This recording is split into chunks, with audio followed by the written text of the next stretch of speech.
దాచేపల్లి పక్కన బట్రుపాలెం గ్రామం. మా నాన్న పేరు సైదా నాయక్. మేము ఆదిపత్తి విత్తనం వేసాము. కాయ అయితే బాగా కాసింది. పత్తి 10% కూడా బాగానే ఉంది. ప్రజెంట్ అయితే 5 క్వింటాలు ఇరిసాము. ఇంకా 15 క్వింటాలు వస్తుందని అంచనా వేస్తున్నాము ఎకరానికి. పత్తి బరువు శాతం అయితే బాగా ఉంది. నీళ్ళకి కూడా బాగా తట్టుకుంటుంది. ఆది విత్తనం అనేది బాగుంది. ఎకరానికి 20 క్వింటాలు వస్తుంది. కాయ అయితే ఒక చెట్టుకి దాదాపు 80 నుంచి 100 కాయలు ఉన్నాయి. రైతులు వేయాల్సిన విత్తనమే ఇది. రైతు సోదరులందరికీ నమస్కారం. నా పేరు చంద్రారెడ్డి అండి. మేము దాచేపల్లి పక్కన ఉన్న బట్రుపాలెం గ్రామానికి రావటం జరిగిందండి. ఈ గ్రామంలో ఆది పత్తి విత్తనం ఫీల్డ్ పెట్టడం జరిగింది.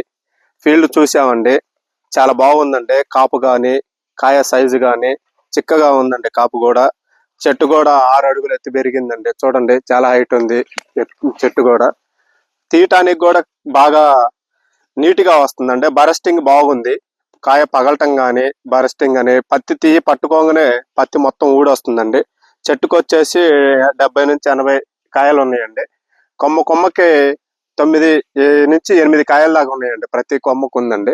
ఈ విత్తనం ప్రతి రైతు వేసుకోవచ్చండి. దిగుబడి బాగుందండి. ఇరిసామన్నారు 5 క్వింటాలు.